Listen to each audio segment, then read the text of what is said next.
Hello everyone, welcome to What If Issei Was Locked in Tomb and Was the Scorpion Emperor Part 3. Chapter 19. Issei and Akeno were called back to Issei's new house, which was thanks to Surziches. Surziches built him a stylish new mansion. It was 3 stories above ground and 3 stories below. Rias had called them back due to something she didn't share across the magic channel. They arrived by magic circle of course, so they arrived quickly where Rias smiled. "We're off to the underworld," Rias said with a big smile. "We get to stay at my parents' castle as we have a lot of business for this summer. We have things with the Cows Brigade that you are requested to attend Issei, and then there is the gathering of the young devils. Basically, the young devils will be participating in their first raiding games. So games just like the one with Riser?" Issei asked, a smile forming on his face. "That was fun. Yes, but it's not over a marriage. Just for fun, and it also helps you lower level ones gain rank." "How interesting. I will be happy to do those games. There is also a party that will be going on for a few days. The high-ranking devils and the young ones will be there, though honestly, a lot of the gathering is meant for the high ranks to gather and do politics and whatnot." "Sounds fun. When do we leave?" "Now of course. Just need your command." No. Let's go ahead and go. I am glad to have a wonderful assistant such as yourself, Rias," Issei said, bowing to her a bit. With that, Rias prepped the magic circle, and everyone of Issei's peerage had teleported onto a train which was beginning to move out. "This is the family train," Rias explained. "Have to enter through proper channels now." "Cool," Issei said, looking out of the windows as everyone behind him began to settle in and socialize. He was mesmerized by the beautiful underworld. There plenty of mountains, forest, rivers, even a small lake below as they traveled in the air. Straight ahead was the large Gremory castle, which Issei wasn't even paying attention to. He was focusing on the landscape. In Rome, he didn't see much trees. It was mainly sand, dirt, rock. It was always hot. They landed about 5 minutes later, and Rias exited the building, being greeted by all of the maids and butlers. They boarded 2 horse and carriages, with Rias, Akeno, Issei, Zenobia, Irina and Kiba in the front car, with the rest of Issei's peerage in the second car. Issei was silent as he looked out the car, his eyes wide at the scenery. Upon arrival, Issei was greeted with a massive fanfare, and a lot of the butlers and maids said, "Welcome home, master," which if Issei recalled, they said it before he got onto the carriages, but he didn't really pay attention due to his lack of attention on the subject. He turned to Rias, who was blushing and looking away from Issei, though Issei just shrugged. He wasn't stupid. He can see that this has something to do with the fact Issei broke up Rias and Riser's marriage. Rafia ended up getting all of their luggage stored away in the appropriate rooms, so there was basically somewhat of a free time available before dinner. Issei left everyone behind, somehow disappearing from sight as he began to explore the castle, enjoying the sightseeing. He came upon a flaxen-haired woman that struck a somewhat resemblance to Rias, with the facial features. "Ara, you lost?" "No. Since I don't have a destination in mind, I cannot be lost," Issei said with a smile. "I see. Might you be Isseihyoudou? I believe you were the one who stopped my daughter's wedding." "Yes. That is correct. I was the key to saving Rias from a fate resembling my own." "Oh yes. The slave boy. The scorpion, I heard." "I am not a slave," Issei said with a dangerous tone, but the woman just giggled. "I mean no disrespect. Just knowing who you are now. So, tell me, my dear boy, how does it feel to be a high-class devil?" "I feel nothing. I enjoy my life the way it is because I'm surrounded by people who care for me and by people I care for." "That's wonderful. It's good that we have devils like yourself who are different than the others." "I guess so. Well, it was a pleasure to meet you. Venilana Gremory. My pleasure to meet you. I shall be off to explore more of this stone wonder," Issei said, walking away with his hands behind his back, his eyes looking at all the stone carvings, all the marble statues and the artwork. Issei was finally called by Akeno for dinner, in which Issei was about 5 minutes late due to getting lost on one of the lower levels. He arrived to the dinner table, seeing an open spot. It was between Akeno and Rainer. Upon sitting down, everyone started to eat their food, engaging in very light conversation as it was mostly quiet. Issei's eyes focused on Kaneko for a few moments as he noticed a very distant look in her eyes, which were also pretty sad. He figured he would talk to her later about it. "Welcome everyone, while you are here please think of this as your home away from home," spoke Ria's father, who was sitting at the end of the table. Next to him was his wife, Venilana. Issei began to cut into his food like everyone else, and while everyone was refined and proper, unlike himself who was a brute through and through, Issei didn't have horrible table manners. I mean, he did have his elbows on the table and he ate with big bites, but he was thoroughly enjoying himself. He cleaned up any messes he made and wiped his mouth whenever necessary. He wasn't eating with his mouth open or making any obscene noises while he was eating. After about 2 minutes, Issei heard Ria's father. "Oh, I forgot to ask this, Issei. It's okay if I call you Issei, right?" "Yes." Issei nodded. How are you enjoying the house I built for you and your group? You did that. Well, I haven't had much time to explore it, but I appreciate it. Is there anything that I can do for you? Take care of my daughter. That's a given. I mean it though. Is there anything I can do? No. Consider it a wedding present. He spoke with a smile. My wife will also have you learn manners and high etiquette. Rias gasped and looked at her father, while Issei just raised a brow. Dear, there is a time and place for this. This was not the time nor the place. There is an order to these things. Funny, I don't remember agreeing to any marriage. Issei said with a dangerous tone, one that got the guards near the door to get a little antsy. Issei was glancing over at Ria's father, while Issei continued to eat. Then Alana sighed and looked at Issei. Rias needs to enjoy her life as a teenager. She hasn't even become an adult yet, and you are forcing marriage upon her, and not to mention me. Quite frankly, I don't like that. Issei said, drinking some of the alcohol that the guards brought in. Issei may be underage, but he enjoys his alcohol. It was a good red wine. Now, I believe you owe me some explanations or even an excuse for your actions.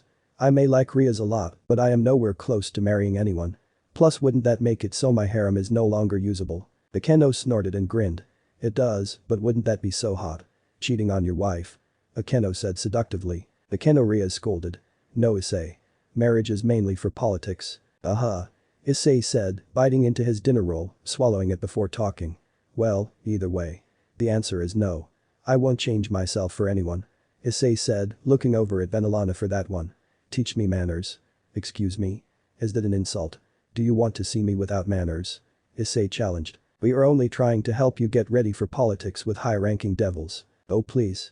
Those pompous fools should be lucky that I am even in the same room as them. Issei said with an arrogant attitude. They sit there in their castles and handle politics, while I am out there putting my life on the line to keep their perfect lives perfect. Issei said, drinking some wine. Oh, and I hate snobby pricks. Issei said. Unless you actually deserve to be arrogant, like myself, you all can kiss my ass. Issei said, standing up before finishing his wine.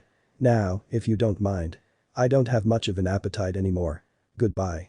Issei said, placing his hands behind his back as he walked through the double doors. The table was silent for a bit until Venelana let out a sigh. Great dear. You just scared off Ria's only good suitor. She stated. My apologies. Issei is quite the unique devil. He's going to shift the entire world. I know it. Issei went up to the bedroom that had Issei's things, which was a massive bedroom with a bed that he has never seen in the size it was. It was a California King XL or something like that. Obviously custom made. He collapsed on the bed and began to open up a book that he was given to by Azazel on the train. How to Use Your Pieces Properly was the book title. It was for Issei to learn more about the evil pieces and use them properly. It was good for war, but mostly for raiding games. It wasn't very interesting, but Issei needed to train to avoid disaster similar to Kakabiel's fight. After 5 minutes, a knock appeared at his door. It was Azazel. Issei, I am glad to see you are doing what I ask and training your mind. I want to avoid any sort of disaster because I wasn't smart enough. I must be smarter. I never gave my pawns permission to promote or anything. Azazel nodded. Well, like for everyone else, I am your teacher. Well, you surpass me in war, you have a lot to learn, so we can focus on that. I will even sit with you and question you. Azazel said with a smile. Issei nodded. So, what can I do for you, Azazel? Wanted to see if you are up for going to the hot spring with me. Could use someone to talk to. Sounds like fun. Issei said, standing up and popping his back before following the older gentleman in silence where they arrived at the hot springs outside of the castle. They both undressed until they were nude and climbed into the hot spring, Issei one on edge while Azazel was on the other. So, if I am not mistaken, you were trained by the Norse? Yes. Odin, Thor, Loki and a few others trained me. Issei said with a nod. How the hell did you get that to happen? Issei smiled.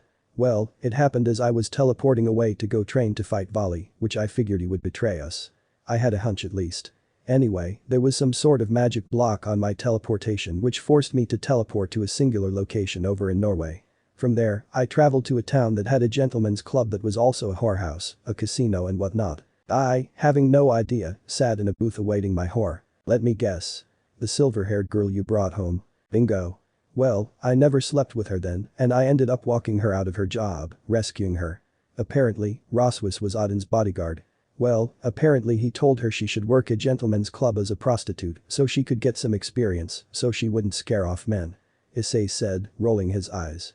Azazel, however, was laughing a bit. Really? Odin said that. That's rich. Well, Odin wasn't being serious. Anyways, when I was leaving, Odin and Thor walked into the gentleman's club. I decked Odin in the face. Twice. Apparently, he liked me from the beginning and took me to Valhalla where I was trained for many days with intense training. Magical, physical, even my sacred gear and Excalibur.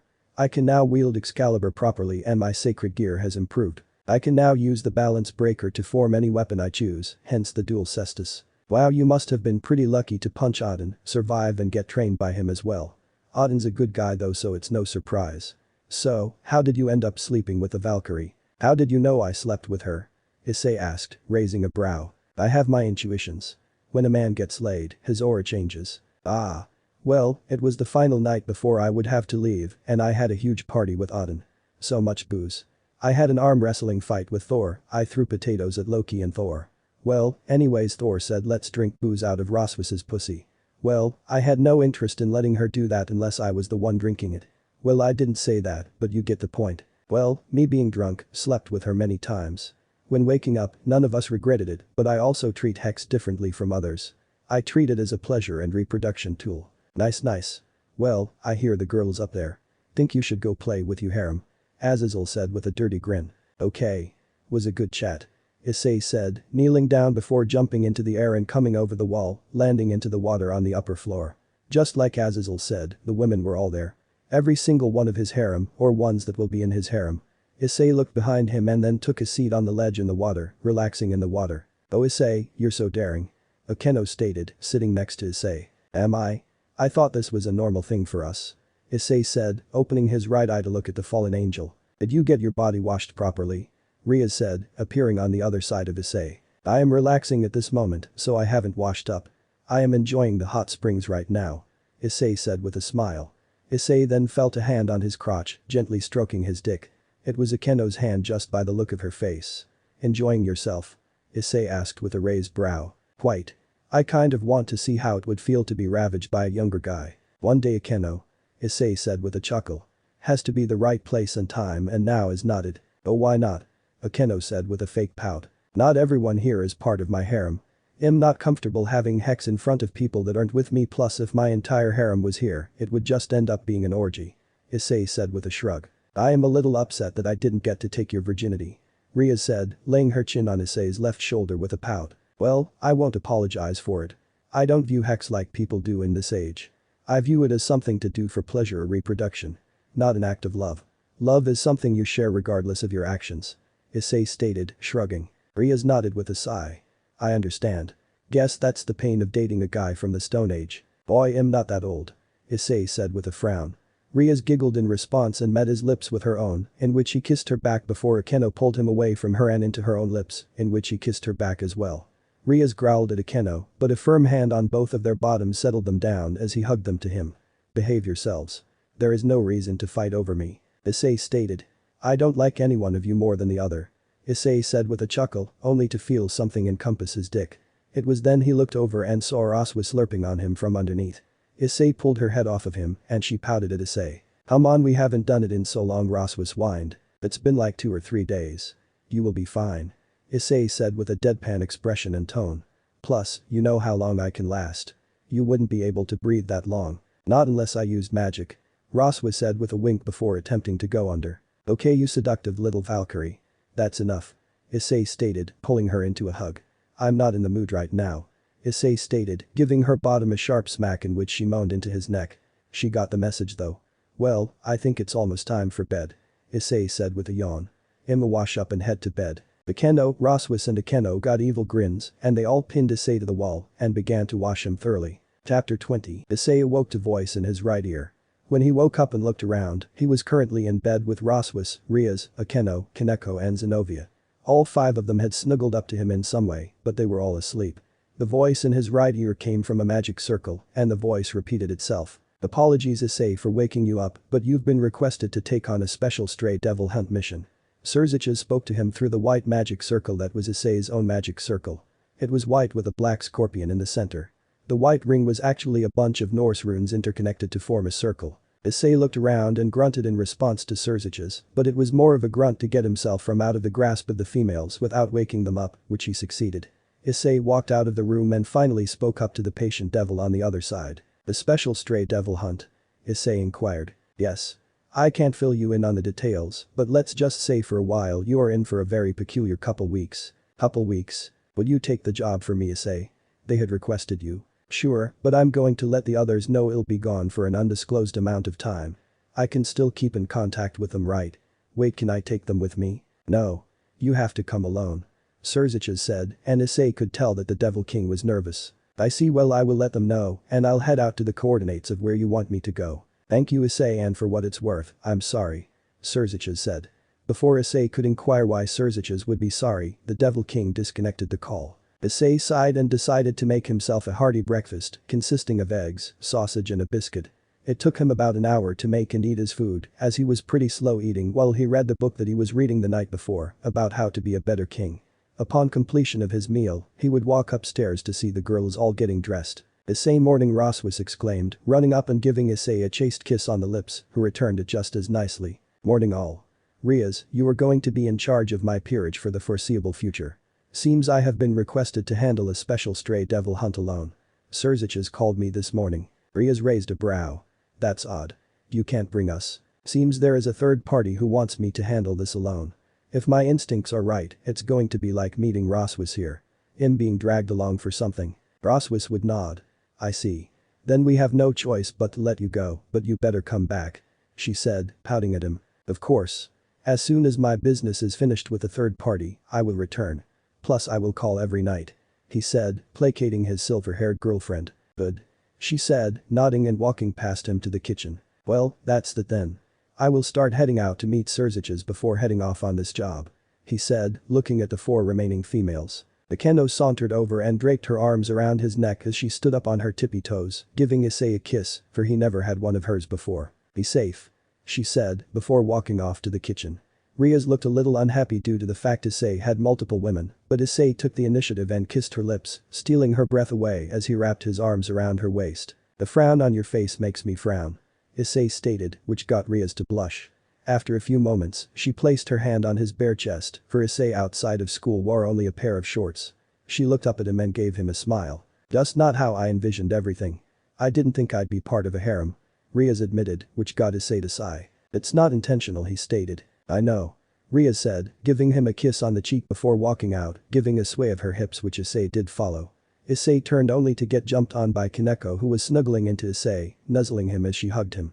Issei would gently pet her head and pat her back, hugging her to him as he would give her affections. She felt left out and she had a crush on Issei. Issei was so kind and she felt like opening up more to him. He had an aura around him that made you want to give yourself to him. After half a minute of their embrace, Kaneko released him and walked off to go to breakfast, leaving Zenobia alone with Issei. Issei turned to Zenobia, who was watching from the sidelines, her head tilted in curiosity. Are you sleeping with all of your servants? Would you expect me to spread my legs for you? Issei would blink at her. What kind of person do you take me for? I only mention that because it seems everyone in your peerage is involved with you romantically. Actually, the only person I have ever slept with was Roswis, but yes, Rias and Akeno are also interested in me. Are you interested in them? I can't say that I love any of them, but Hexuli sure. Issei said, giving her a shrug. I see. You are an interesting devil. Thank you. Now, I think it's time I go. Issei said, forming his magic circle under his feet, teleporting off to see Surziches. He arrived in Surziches' throne room, right in front of Surziches, who was sitting on his throne with a glass of milk in his left hand. He had obviously finished his breakfast just now. Ah, Issei. Said your goodbyes. Yay, but I figured I would still say hi every night through a call. Issei said while shrugging. He then focused onto the Devil King. So, what can you tell me about this stray devil hunt and why it's going to take me a while? A stray devil has been reported seen entering a large forest in northern Italy. The mountains and the terrain up there are perfect for hiding, so I'm told. You have been told correct. It's also a very harsh wilderness with plenty of caverns, not to mention the thick forests on both sides of the mountains. I can understand why it would take me a while. I shall set out immediately. I also know why I've been chosen. I have first-hand knowledge of the terrain. Surziches nodded but refused to speak on that matter. He, however, would stand up and walk over to Issei. Before you go, I wanted to thank you for taking care of Rias. She's been so much happier with you coming into her life. It's not a problem at all. I am more than happy to have made her happy. She has been making my life happier as well. He admitted. From what she told me, she hasn't. Oh, I see. Well, just so much has been going on, it's hard for her to do anything for me. We're constantly fighting and even now, I'm off to fight and kill. Ain't no rest for the wicked. Surziches said with a nod. I mean, I prefer this life over my previous one but I just wish it wasn't constant fighting. Raiding games aside with my master returning and Kakabiel. Just not exactly fun. I can understand. It's not easy over here either, though you bear the brunt of everything for that I am sorry. It's not your fault people want to start problems, but that's the life we live in, but you shouldn't worry too much. I've been trained by the Norse, and I have a sacred gear, and I own Excalibur. I guess I shouldn't, but as the leader of the devils, I have to. I suppose so. Well, I guess I should get to work. Issei said, cracking his neck. Surziches nodded and prepped his own magic circle, but Issei quickly put his hand up. Actually, let me set up a circle, just tell me exactly where. Alright. He said, giving him the location of where to teleport to using a magic circle, while Issei prepped his own circle. Issei arrived in Cuneo, Italy, which was the town closest to the location of where he was to head off to in the Alps. The Alps was a mountain range in Europe that bordered Italy, France, Switzerland, Monaco, Liechtenstein, Austria, Germany and Slovenia. The Alps was also the location of where Issei's final stand was. The final battle against the Roman Empire. He entered the pass that connected Cuneo with the other side of the mountain range. Cuneo was located on the northwest part of Italy. It took him about 4 hours to find what he was looking for as he had to go off the pass and into the wilderness itself. He came upon his battle, only to frown. The Roman Empire had covered up the location of the battle, pretty much destroying the area. This was a valley of some sort, but now it was heavily wooden. Roman bastards. Issei looked around for about half an hour before he got his bearings. He had to remember thousands of years ago. He knelt down in the snow in front of a large piece of stone. He applied more energy to his Excalibur before driving the gladius into the stone, carving into it. Here like cinder. Brother and friend. Issei smiled and moved a stone in front of a tree, planting the makeshift tombstone into the ground before kneeling before the stone. He then frowned and placed his forehead against the stone. Brother Cinder. You gave up a life of luxury for me. You were given a chance to go back into the Roman military after you were kicked out, but you stayed with me and the others. You were my greatest friend I ever made. I still remember our battle in the arena. I refused to kill you, and we were both whipped for my decision, but from there on we became a duo in the arena. Never again had we fought because our master knew we would never kill each other. I miss you so much friend and I hope you are living life to its fullest. I hope that I can join you one of these days, but I have a family now. You understand right? Issei asked the stone before smiling. Of course you do. You are more forgiving than I ever was. I'm going to continue your legacy.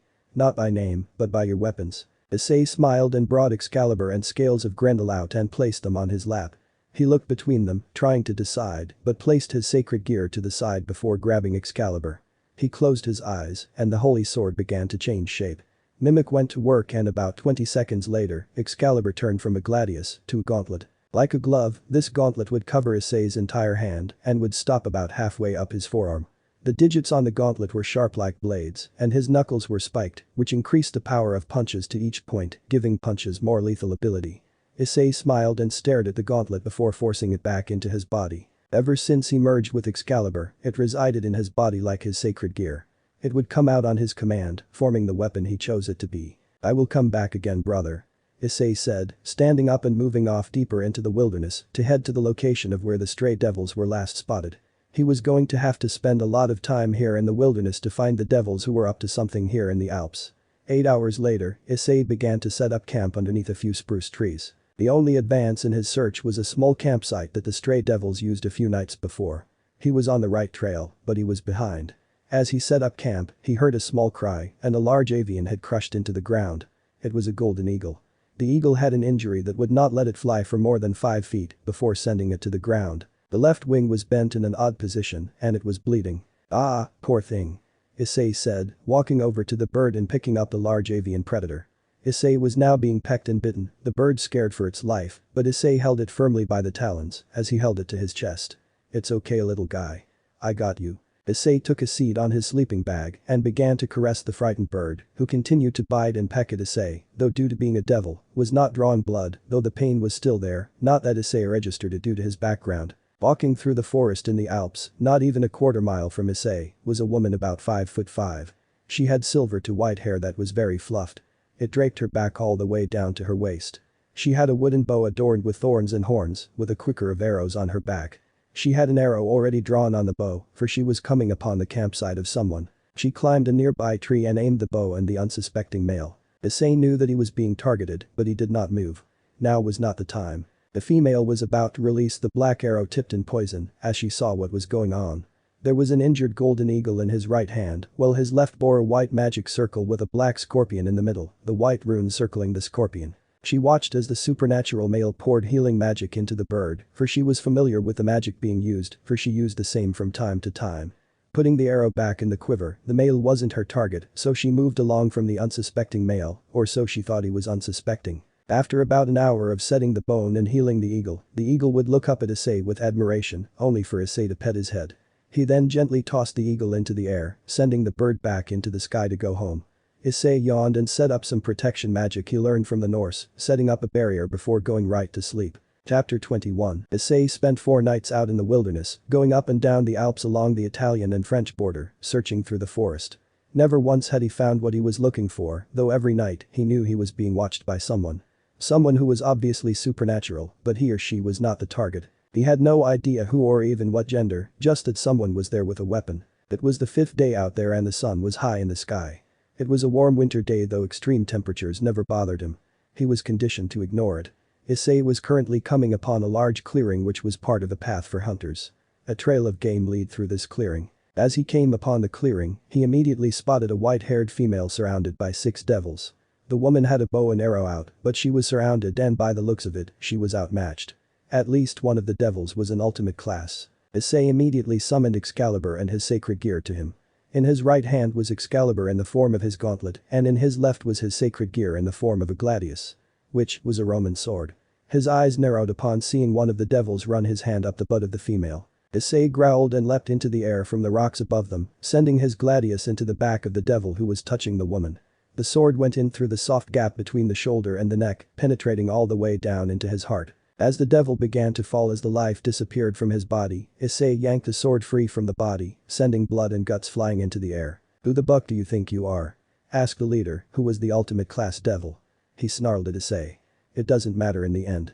Kill the fool, leave the woman for last," he ordered. The devil sprung into action and Issei did as well. Issei moved to the right as a black bolt of demonic energy shot right towards him. He dodged it, which melted the snow behind him in a small explosion. Issei stuck his arm out and clotheslined the devil that shot at him before using his gauntlet to grab onto the axe that tried to embed itself into his head. He then yanked the axe out of the hand of the devil before kneeing him in the gut. But the axe removed and the devil bent over, has used his left leg to kick backwards. He struck the devil in the back of the head and sent him right on top of the devil he clotheslined. He grabbed onto the sword that went for his unprotected gut, grabbing onto the blade before pulling. The devil had a much stronger grip on this one than the one did on the axe, but it mattered not. The devil was pulled forward and that's all it took for Issei to slip his blade into the sternum of the devil. This didn't kill the devil, but when Issei removed the blade while backing up, the devil went to his knees. Issei was to the right of the devil and did a 180 spin, using his momentum to block a magic blast with his gauntlet and slicing off the head of the devil on his knees, killing him. This spin attack continued and made another 180, and Issei drove his Excalibur gauntlet into the gut of the devil who had the axe. This devil tried to tackle him, but Issei saw it while he was spinning to remove the head of the devil. The punch that Issei gave him punched a hole into his gut which sent the devil to his knees as he turned to ash. He killed 3 devils out of the 6, leaving 3 magic-using devils left, including the ultimate class. Issei watched as all 3 devils began to activate magic circles, but Issei took the initiative. Issei activated Rapidly and Nightmare at the same time, forming multiple mirage images of himself which all moved on their own like they were actual flesh and blood. "Damn this devil," the leader roared, firing his magic. It came out like arrows raining down in a circle, destroying the copies of Issei and making explosions at the same time which filled the area with smoke. Out of the smoke came Issei who had leapt over the magic bolts. Issei drove his knee into the devil in the middle of the 3 left. Issei swung the hilt of his blade backwards, striking the leader in the back of the head, while his gauntlet held the chin of the 3rd devil. With the hilt smashing into the leader's head, it was a swift motion as Issei drove his blade up into the throat of the devil he had a hold of. He pulled the blade free and pushed the devil forward who fell on the snow, bleeding all over the snow. He was dead, which left the last 2 devils. One of the devils was underneath his body, so Issei stomped on the hand that was about to fire a magic circle, getting the devil to scream in pain. Issei turned on the hand he was standing on, squishing the hand on the ground which increased the sound of the screams. The leader was turning with a magic circle already on his hand, but Issei was faster. He Spartan kicked the leader in the gut which sent the devil flying backwards, only to skid on his feet. He had good balance, but Issei had flung his sword like a javelin, which stuck itself into the leader's gut. Issei didn't waste this moment and leapt into the air, smashing away the remaining hand of the devil that Issei was stepping on, which sent the magic flying off into the distance.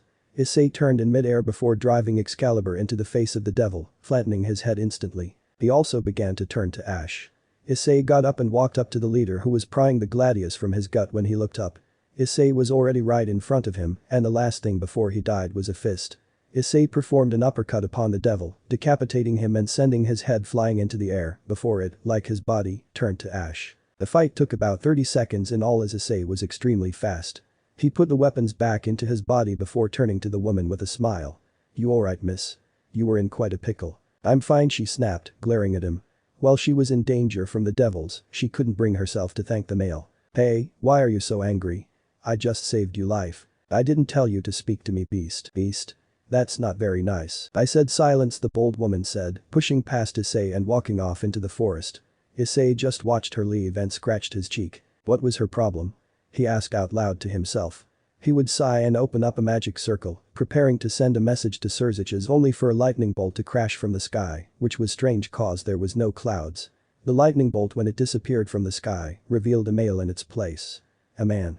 This man was wearing a toga which showed off his extremely muscular body. He had long white hair down to the middle of his back and a large white beard. His body thrummed with power and Issei, for a moment, gained a bit of fear, but it disappeared rapidly. "You remind me of Thor," was the first thing Issei said, which got the male to stare at him with a stone face. Issei was staring right into the eyes of someone who looked like he was about to smite him, only for the stone face to break in laughter. Deep laughter boomed from the man, and he nodded. "I haven't heard that in a long time. Yes, I am known as Zeus, god of the sky and thunder." That would be the Greek mythology, right?" Issei said, scratching his head. "Yes, my friend, I am the ruler of Mount Olympus, I am the father of all Greek," he said proudly. "It is nice to meet you. I am Isseihyoudou, or the Scorpion as I am more commonly known as. Yes, I know who you are, which is why I was the one who hired you to come here to handle this. I figured there was another hand in play." Issei commented, nodding. "I went with the same thing with the Norse. You are a very popular figure within mythology. Gods and goddesses alike know your name. I didn't exactly ask for this fame. I am aware of that too, but you should be proud," Zeus said while laughing. "So, for what do I owe the honor of your presence?" "No need for that. If anything, the honor is mine. Your actions have shaped the world many times. All mythologies owe you a debt of gratitude for your actions. I hear that a lot too," Issei said with a sigh. He didn't even try to shape the world. Everything just happened. All he wanted was freedom. "I reckon you do, but time for business. I want to bring you to Mount Olympus, let you train under several of the gods and goddesses as well as let us thank you properly for your actions. I don't have any reason not to accept your generous offer, but I might need to leave back to the underworld if something comes up. I believe there was to be a party." "Yes, the three factions have declared peace, haven't they?" Zeus commented, rubbing his beard. "I think I can give you something that will allow you to return to Mount Olympus at any time. That would be really nice, but there's no need. I'm not part of your mythology." "Nonsense," Zeus said, slapping Issei on the back before placing a bracelet made out of a lightning bolt onto Issei's right arm right above his sacred gear bracelet. "Though, there is another matter of which I also have sought you out for." "Oh?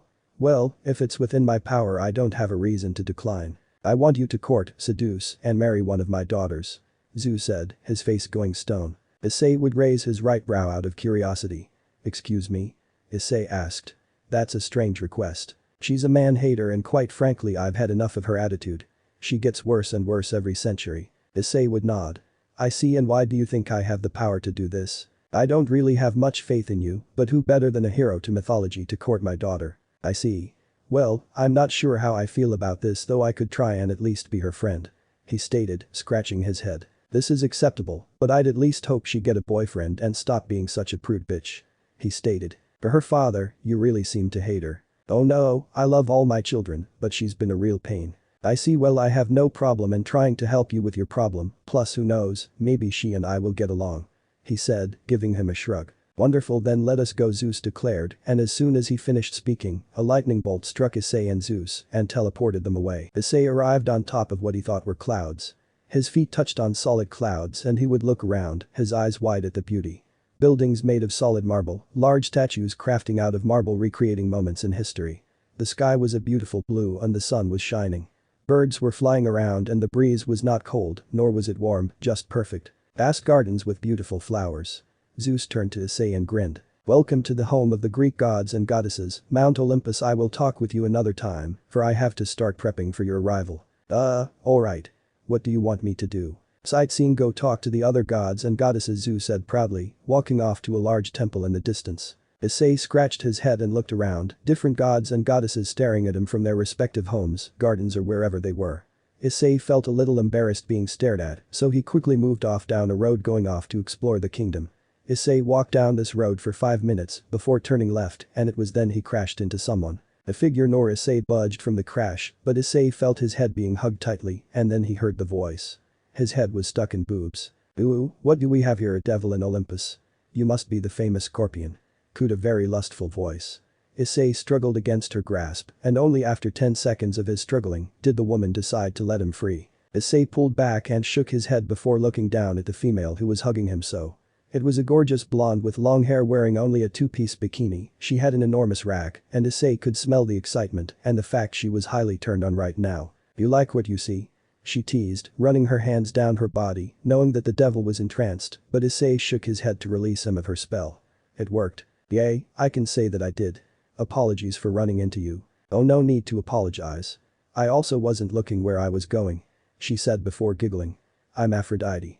Goddess of love, beauty, pleasure and procreation. I am Isseihyoudou, though I am more widely known as the scorpion.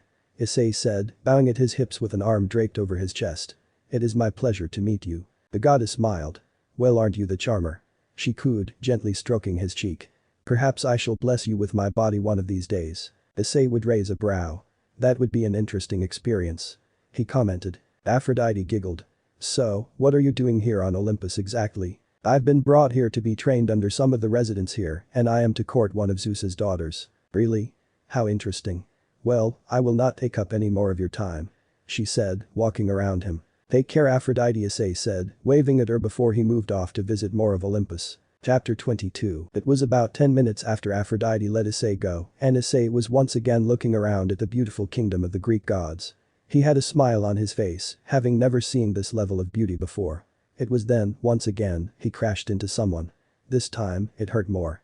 With a squeak of amusement and a coo, the woman hugged Issei to her chest, hugging her to his armor. My, you are so forward. Is this what all devil men are like? She teased. Her voice had a thicker accent than the others, and he couldn't pinpoint the accent accurately.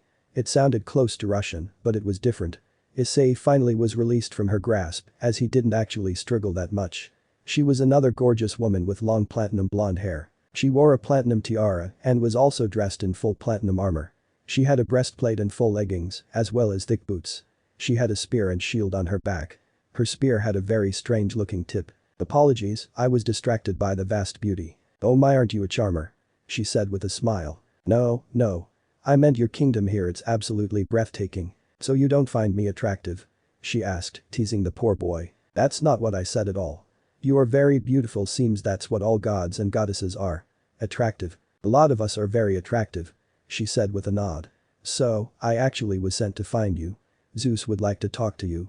I am Athena. Athena? What are you the god of? I am the goddess of wisdom, handicraft and strategical warfare. Oh, that's really cool. I am actually quite interested in strategy myself in warfare. Issei commented and Athena started to walking right alongside Issei. I'm aware. Your tactics during your uprising have been studied by many scholars, including 2 of the deities up here, one of them me. I am glad to have provided such reading material. I actually thought of everything on the spot pretty much. I had to improvise quite a bit. I am aware. You are quite the warrior from what I hear and seen. I really don't know what to say to that. Never do. Not a fan of compliments, are you? I lived my entire life fighting for my survival.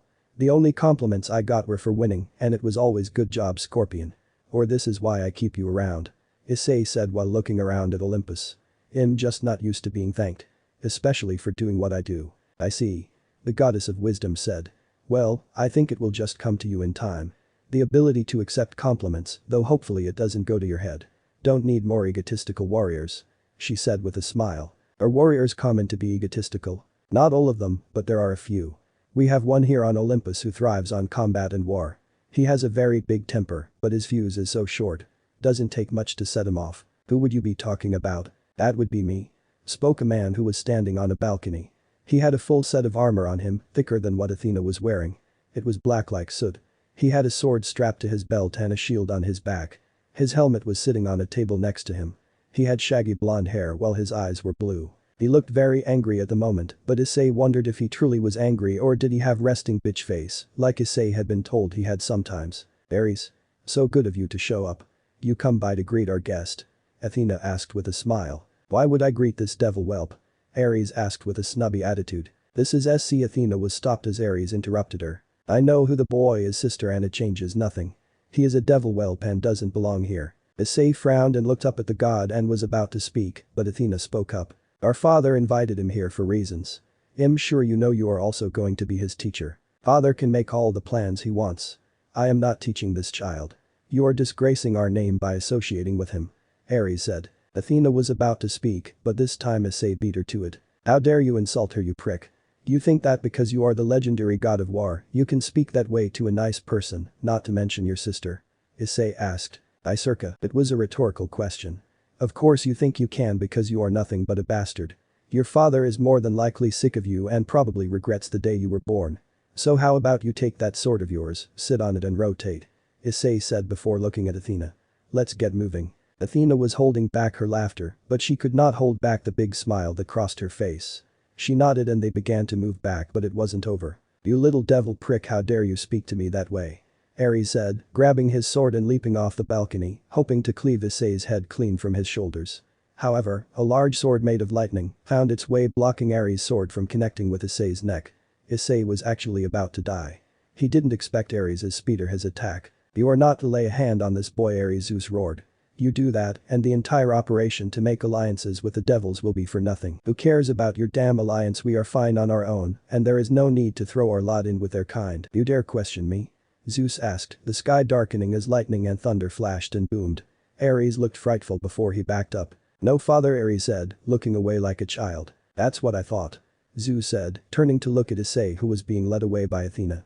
Zeus caught up with the pair and frowned down at Issei. You shouldn't have provoked him. The god of the sky said. He insulted Athena here and myself. I could not let him get away with insulting his own sister because of his prejudices. Zeus stood there frowning before smiling. You really are unlike most men, Isseihyoudou. I am glad that I chose you to be the bridge between us. You mean there was another motive for calling me? Yes, the main reason I wanted you to come to Olympus is that Surziches and myself are in talks of forming an alliance. We would trade with each other, goods and resources as well as technology and information. The other reason is more personal, which Surziches knows as well. I had to be honest with him and he with me. I want you to court my daughter Artemis. If you wish to court anyone else, that is up to them and you, but I want you to try and date Artemis. I told you why, but let me say it again. Zeus said as they entered his palace. Artemis is she's my daughter and I love her like I do all my children, but her attitude grows worse and worse every year. She's always hated men, but she's becoming increasingly violent and short-tempered when dealing with anyone of the male gender. It's getting to the point she's even getting rude and angry at me. I don't like this attitude of hers. And I don't like you trying to interfere with my life, father. Spoke a familiar voice from the side. The three turned and saw the platinum blonde-haired woman Issei saved. You were told to wait until I summoned you. Zeus said with a frown. I didn't want to wait and I am glad that I didn't. Artemis said, walking from the shadows and coming closer. You dare bring this man here to date me? Daughter, I only want what's best for me. That is what you were going to say, right? Father, no. Zeus. Buck you. Artemis said. If I don't want a man, I don't want a man. Men are nothing but vile beasts who are better off being used as livestock to keep a population. Issei immediately frowned at this. This was who he was supposed to court. This man-hating goddess. What was he supposed to do? Issei was awakened from his slumber when he noticed an arrow was pointing at his face, drawn on the bow of Artemis. Athena sprung into action and stood in the way. Move, sister, Artemis said. Let me slay this beast. You'll do no so. Athena started, but she felt a hand on her shoulder. Issei was taller than her, so she had to look up. She looked up at Issei, who shook his head. I can see now why you want me to court her to change her ways, but she isn't worth my time. Issei said, looking up at Zeus. This woman is nothing but a disgrace to her gender and to carry the name goddess of the hunt. Issei said. I rather marry Ares than deal with this soulless wench, and I am completely straight. Issei said. Zeus was about to smack Issei in the face for his words, but he glanced at Athena, who was giving him a look. Issei was playing Artemis and it was working. You filthy man, you dare say those words to me? I will kill you and feed you to my boars. No, I will feed you to them alive, she said, drawing her arrow. Then how about you try it, Issei said. You and me. In the arena.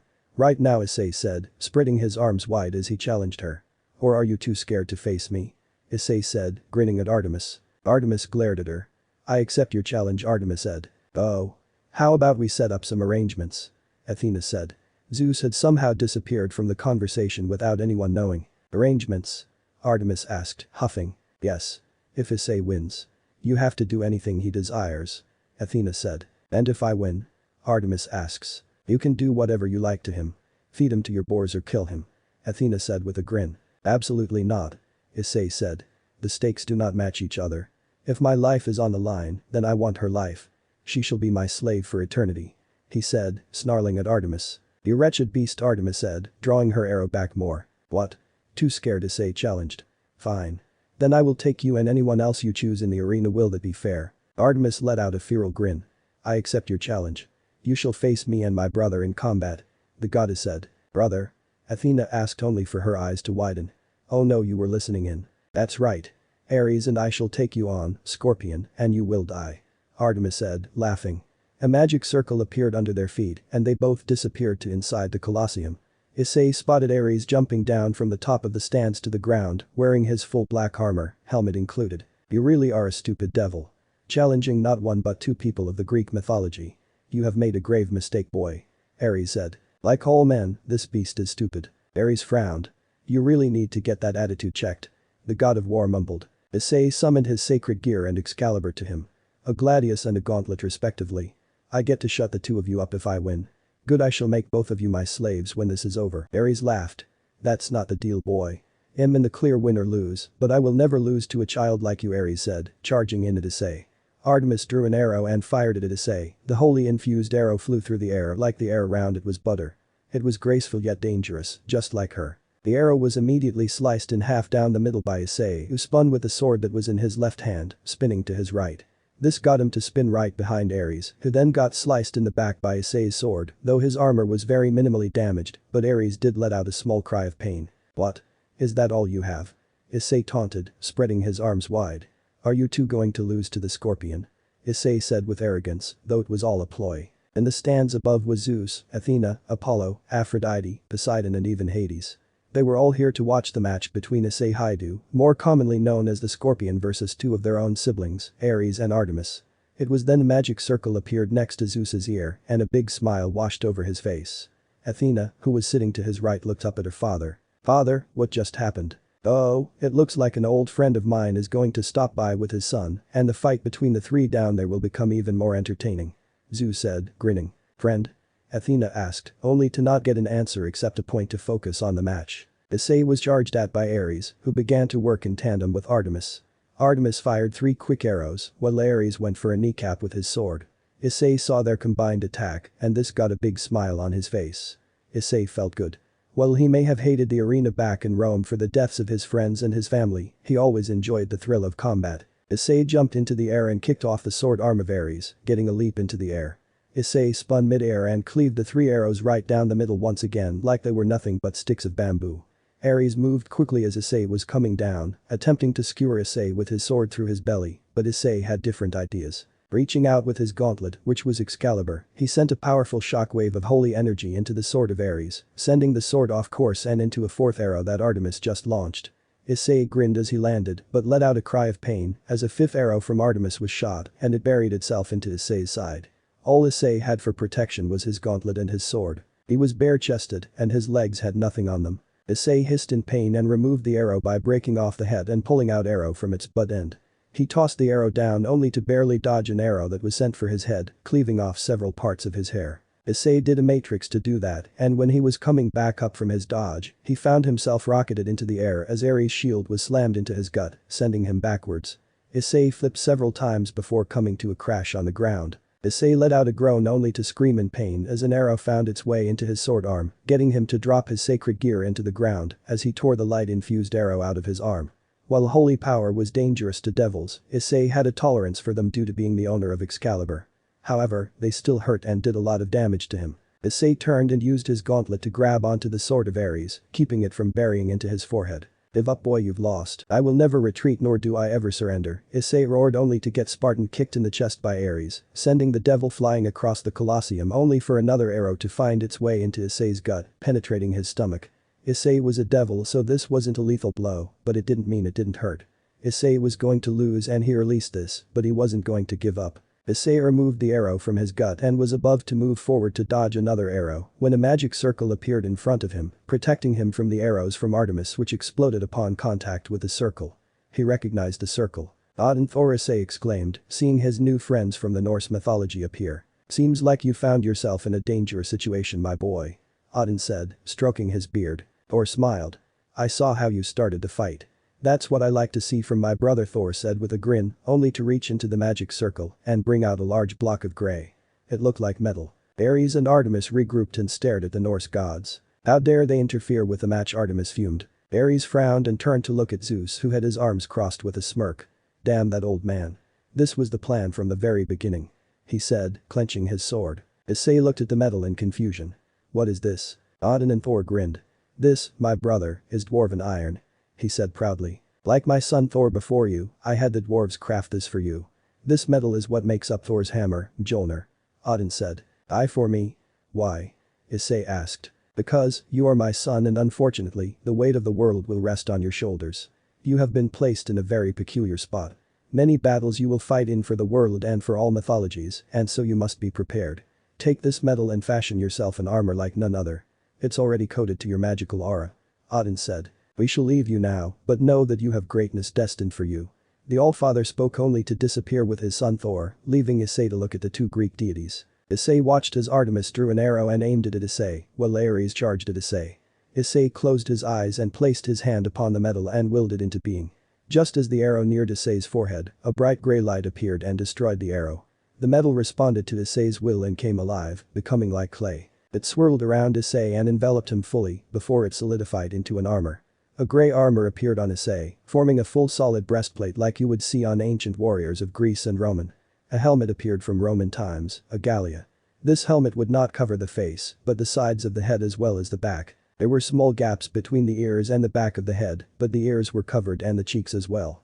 Just look it up. His arms and legs were covered in solid armor like his breastplate. The armor also gave him a gauntlet, which replaced Excalibur. Issei grinned and looked at his armor before Excalibur appeared from his chest and exploded in a brilliant light, only for the light to coat the armor. No, it didn't coat. Excalibur bonded with the armor like it did with himself, making the grey armor turn to a bright gold color. Calling his sacred gear from the sand, it flew into his hand, and he clenched it tightly. Now let us truly begin, Issei roared, charging at the two deities. Issei struck first, going into a sliding motion to the left of Ares, bringing his sword with him. He clipped Ares at the lower legs, tripping the god of war.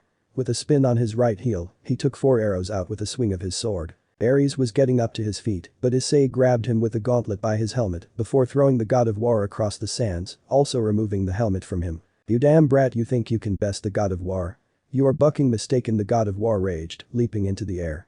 4 chains appeared from the shield of Ares, attempting to ensnare Issei.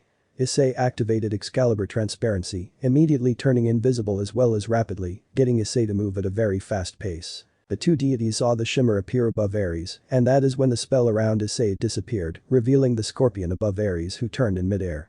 The chains whipped around and tripped Artemis, who fired her arrow.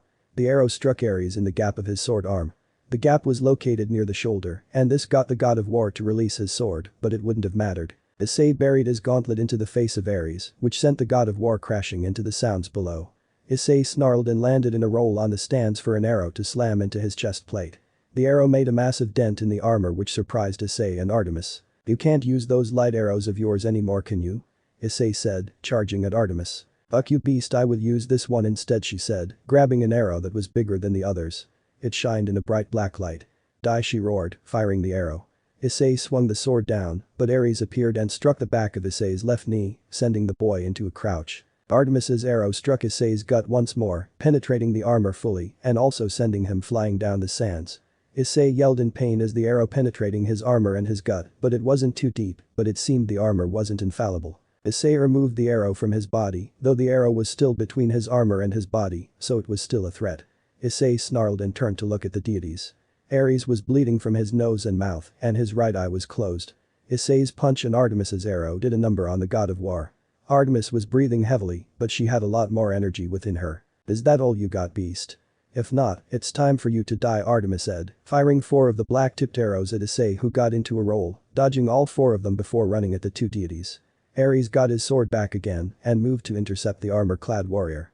Issei blocked Ares' sword with his own before attempting to deck the god in the face with his gauntlet. Ares blocked it with his shield, but this gave Issei an opening, as now the god of war couldn't see. Issei used his right foot and kicked the god of war's left leg out from under him, sending the god to his knees before he grabbed onto his shield and yanked, removing the shield from the god and sending it flying across the battlefield. Issei was struck in the shoulder once more by an arrow and let out a roar of pain before Spartan kicking the god in the chest. Issei ran at Artemis, who showed just how well she could fight in close quarters. Artemis used her lithe and agile frame to duck and dodge Issei, who was keeping up with her.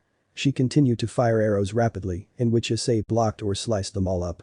His gauntlet was the thickest part of his armor and she couldn't pierce it, so he used it like a shield, which it could be used for. Artemis snarled at Issei. "Damn beast, you don't give up, do you?" Artemis questioned as she ducked under a punch from Issei.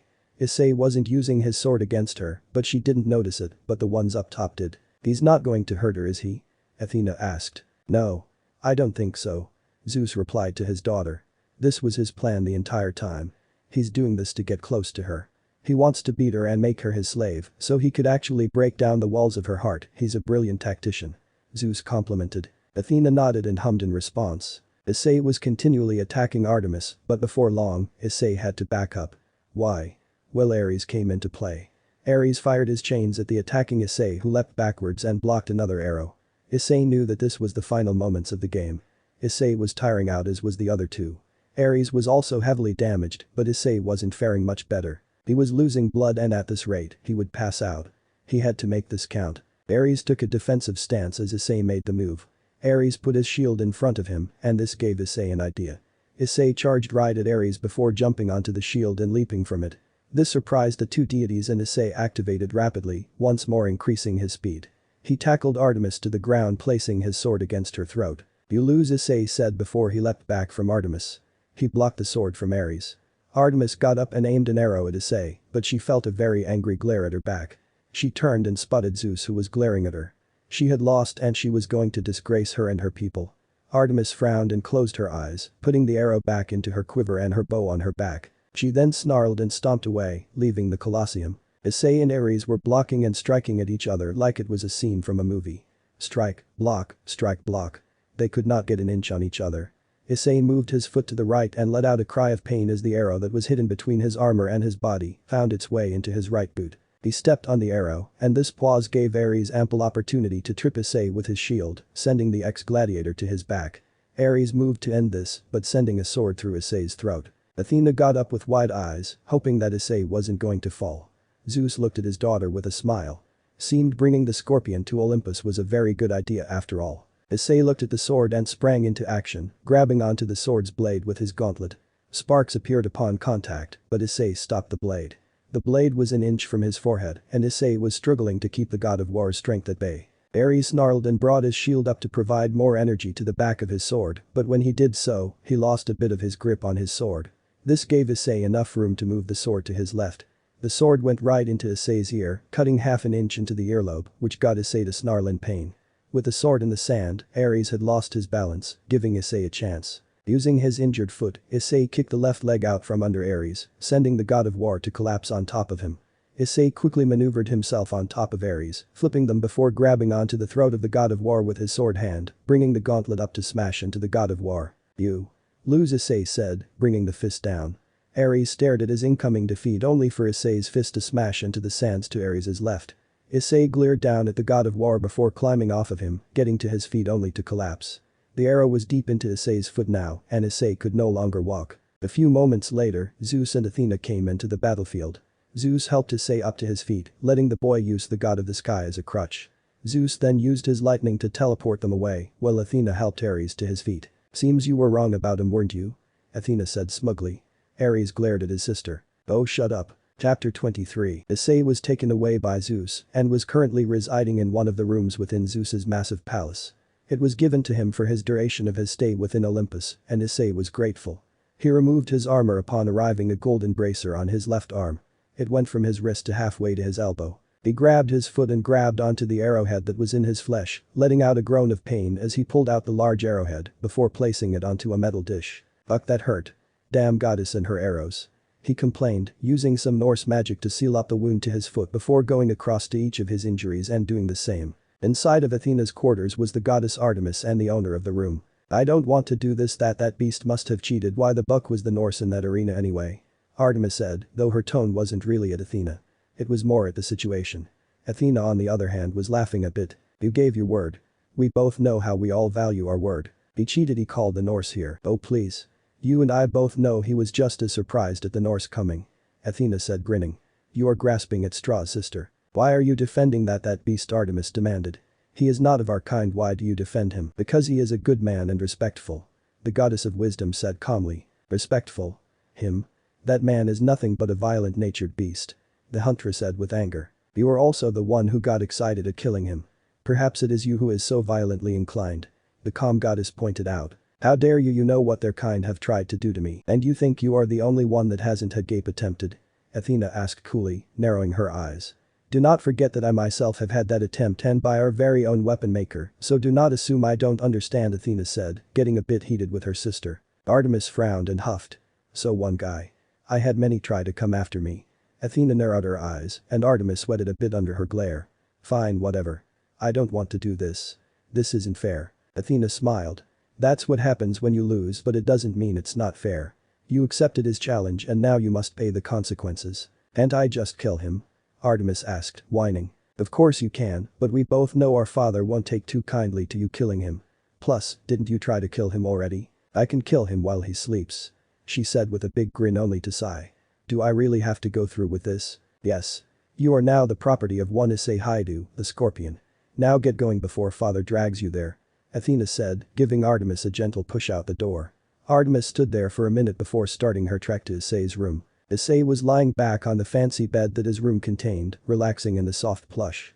His eyes were closed and his right arm was over his eyes as he slept, a soft snore coming from his mouth. His door opened with a quiet whoosh, and Artemis entered his room with her head down. I am here. Master.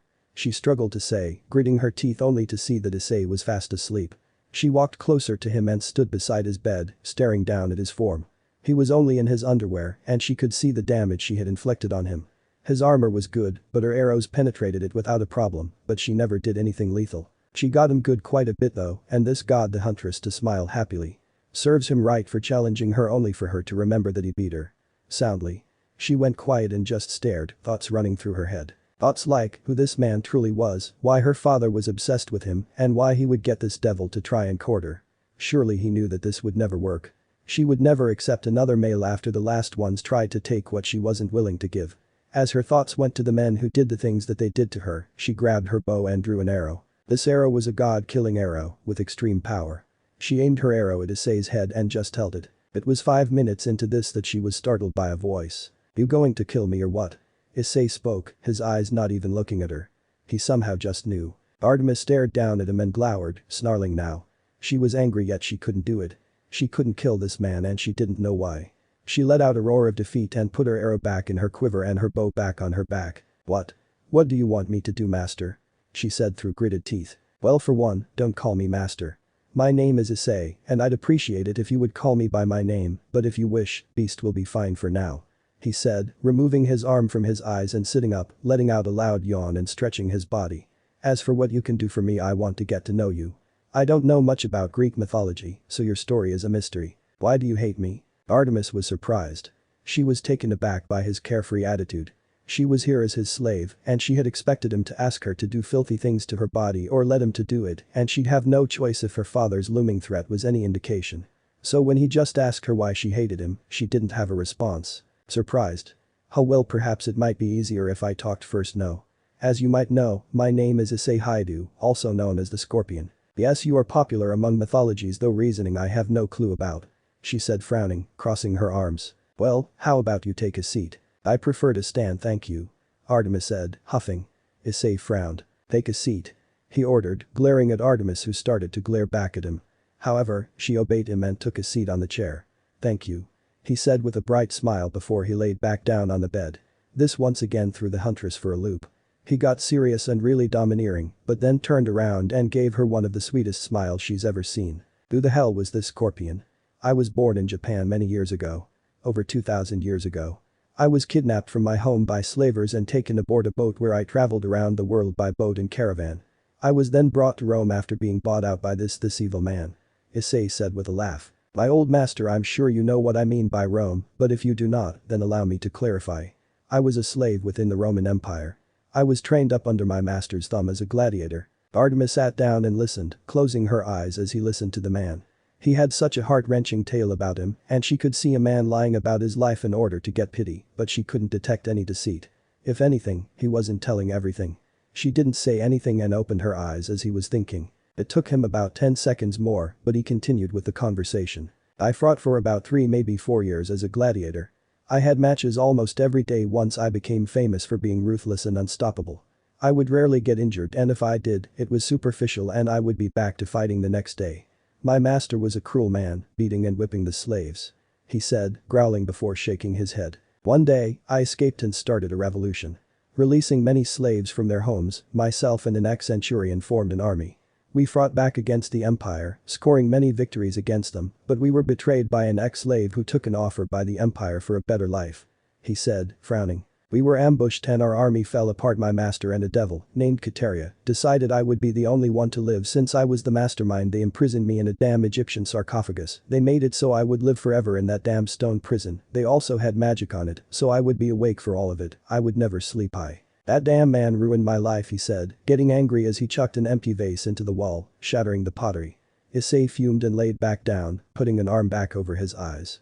He had a snarl on his face, and Artemis could see his muscles pulsing with rage. Artemis frowned at this, seeing him getting so worked up. He wasn't lying. These emotions he had were real and he wasn't faking. This man truly went through hell. I hate men because men are nothing but pigs. They have done nothing but try and take me because I refuse to let them have me. Issei frowned. My master was the same way. He would take what wasn't his all because he had power. He gaped many women. He said. That is why I cannot forgive your kind. Your kind are nothing but beasts. Issei nodded. Surely there are exceptions. He asked. No, all men are nothing but breeding stock to continue the female race, Artemis exclaimed. Issei sighed and removed his arm from his eyes. So, is it fair to think that all women, like Kateria, are the same? I hated that woman from the bottom of my heart, and when I got to kill her I was thrilled. So by your logic, I should kill you or take what I want from you. He said, standing up and walking up to her. She instantly froze up at seeing his large form before her, his sword in his hand. She wouldn't be able to do anything and she stared up at him. He drew his arm back and she closed her eyes. She heard the sound of metal upon stone, and when she opened her eyes, she was surprised. Issei's gladius was stuck between her feet in the ground and she saw him kneeling before her. It's not fair to me for you to judge me based on the actions of my gender. He said, bowing his head to her, once again surprising the huntress. The goddess gripped the arms of the chair as she stared at this man. He was an enigma. He said one thing but did another. She could not detect any sort of malice from him, yet this man was so accustomed to violence, it was like a second nature to him. She could not follow him as he had no pattern. He was confusing the goddess. You're my slave, correct? You are to do what I tell you? Issei asked, his head still bowed to her. Yes. She said, confused. Then I have a command for you. Issei said, staring at the goddess. Give me a chance. Chapter 24. Issei and Artemis had parted ways as soon as he spoke those words. Give me a chance. They didn't break up or anything, not that they were together. She just left his room after a few moments of disbelief, leaving Issei to go back into his bed and sleep. Artemis was traveling down the hallway towards the exit when Athena exited her room just as Artemis was passing. Artemis. Athena called, but Artemis gave no reaction nor answer. Sister. She repeated only for the same result. There's a beast, Athena yelled out, only for Artemis to draw her bow and an arrow. Looking around. Athena grinned at this, and when Artemis noticed there was no beast she glared at Athena. That was dirty.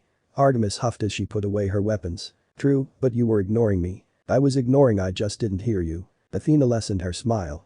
Wanna talk over it with some tea? Aye, that would be nice. Artemis said, entering Athena's room, who shut it behind her. A couple minutes later, Athena poured Artemis a cup and sat down on her bed while Artemis sat down on the chair in her room. So, what has you in such deep thought? Aye. It's Issei, isn't it? That beast has done something to me. Oh? What do you suspect him of doing? He is messing with my mind. He's using some kind of mind control or something, Artemis said, crossing her arms like a child. Athena hummed and took a sip of her tea. So, you think that Issei, who you call a beast, is talented in mind control magic and enough of it to affect a god? Athena asked. Yes. It's the only explanation. Artemis said immediately. Perhaps the only thing he got you to do was question your own opinion of his gender. Never, why would I question my own conviction he is a beast and deserves to die, Artemis said.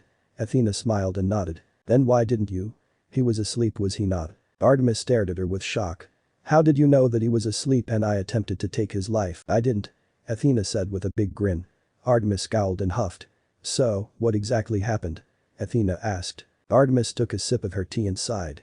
I aimed an arrow at him and then he woke up. He didn't even move. He was calm and just knew I was aiming an arrow at him. He asked me if I was going to kill him. He made no move. I think if I shot him he would have let himself die. Why did he do that? She asked, though it wasn't to Athena. It was just a random question. Did he tell you about himself? Yes. He told me all about his life. Then that is your answer. Issei is not afraid to die, and if you followed his life since he was released from the prison he was in, then you'd realize something. What? No. I'm not going to tell you. This is something you need to find out on your own, sister. Athena said with a smile. Artemis scowled once more and huffed. That still doesn't explain why I didn't. Because you know deep down that he was not out to harm you. He had no interest in harming you, and you knew this. That's what I think. You are the protector of all innocent life, aren't you? Athena said with a knowing smile. Maybe you are right. I am the goddess of wisdom. Athena pointed out. So what happened next? She inquired. I asked him what he wanted me to do. And? He told me not to call him master. You called him master? Athena asked with a big playful smile. My, you into those kinda things, dear sister. Artemis glared at Athena but didn't rise to the bait. She decided to continue. He told me what to call him, which was his name, or call him beast. After that he asked me why I hated him. The huntress admitted. And? What did you say? I said nothing. He then decided that he was going to loosen my tongue by talking about himself. He told me his name and title. Well, I responded with telling him I have no clue why he was so popular. He then told me to take a seat, and when I refused he ordered it. I obeyed. She said with a frown. And you got confused on how he was able to switch between such personalities, right? How the hell are you so knowledgeable about what happened? Just guessing, dear sister. So what happened next? He told me everything about him. How he was taken from his home, how he couldn't remember what his parents looked like, nor could he remember their names. How he was taken to Rome after traveling through most of the world. He told me about being a gladiator, what he has had to do to survive. He then got upset when he thought about his master. Ah yes. Julius. He ended up becoming a devil alongside Kateria. Part of the Cows Brigade actually. Artemis raised a brow as she looked up from her lap. That was surprising. They are dead now. Issei's hand. I'm sure he took great pleasure in taking their life. She said with a laugh. So, what happened next? I told him everything. I felt compelled to tell him about what all those men tried to do to me. She snarled. She was furious just thinking about it. She looked up as she felt Athena squeeze her knee. Not every man is going to do that to you. You know that, right? Remember Orion? Don't mention his name, do not mention him. That man is the only one I ever loved, Artemis said, roaring at Athena, who did not move from touching her knee. Orion was a good man, just like Issei is. You saved his life. I know that you go to seek his forgiveness every night out in the garden where you met him. She said as Artemis started to tear up and cry. Athena gently hugged Artemis to her armored chest, rubbing the back of the silver-haired huntress. You don't get any answers back, but we both know that he never blamed you for Gaia. It wasn't your fault. I actually had a chat with your aunt. Asteria. She had a conversation with Orion. Really? What did he say? Athena laughed a bit at her enthusiasm before she gently patted Artemis on the head. If you must know, Orion never stopped loving you, and even now, he looks down upon you with love. He's the only man for me, Artemis said with a smile. He told Asteria that he was heartbroken at how walled off you made your heart and that your obsession with him hurt him. He couldn't stand to see you push people away. He didn't say that there is no way, he said, that Artemis exclaimed, staring at Athena as she pushed away from the goddess of wisdom. Athena just raised a brow at her and stared at Artemis. Artemis's eyes drooped. What else did he say? She asked weakly. That he wants you to be happy. He wants you to experience love again, to open your heart to the world. He also called you a beautiful young ninny. She said with a grin which got Artemis to laugh. He loved to call me his ninny, she said with a smile. Perhaps you should give this beast a chance. Artemis let out a laugh and nodded. That's actually the last order he gave me before I left the room. The what? To give him a chance. She said with a small smile. And? I'm his slave. I have to obey, right? She said with a grin. Athena laughed and nodded. You sure do. she said, giving her sister a kiss on the forehead. I hoped I helped you tonight, sister. You did, you gave me some peace of mind. I think I will give this no. Isseihyoudou. I will give this Issei a chance to prove he's different. Athena nodded as she watched a huntress leave her quarters, leaving her by herself in her room. Damn. Even I kinda want to say Hyoudou, she said, laying back on her bed. A devil out of everyone, huh? Artemis strolled back towards Issei's room, opening the door quietly before walking up to the bed. She stared down at his form, who was now deep into sleep. He was laying with his back to her, curled up in the feral position as he snored quietly. She noticed there was a bit of drool dribbling down his cheek onto the bed. Just like Orion, Artemis thought. Thank you, Orion, I think I will be able to move on, she said, looking up at the ceiling before leaving the room. Zeus was on his throne, looking over a scroll when he heard footsteps entering his throne room. He looked up over the parchment and smiled when he saw Athena. Daughter, how are you doing tonight? I am well, father. I came here to talk to you about Artemis, she said, which got Zeus's smile to lessen. Oh? He said with a frown. It's good news. I think I got through to Artemis. No, I know I did. Issei was a good choice to bring here, father. I think we might have a wedding in the future, she said with a smile. This got Zeus to smile. You really think it was? I am glad. Are you okay with that though? He asked, giving his daughter a knowing look. Athena blushed and huffed. Don't worry about me, father. He's a devil after all, she said, giving him a knowing smirk, and they both nodded to each other. Athena left soon after. About 10 seconds after Athena left, a hologram from a magic circle appeared. It was Serzich's. Sorry for the interruption, if anything, Lord Zeus. Just Zeus is fine, and no, there was none. What can I do for you, Serzich's? Just checking in on Issei's development. He is my future brother after all. He's doing very well actually. Way past my expectations of him.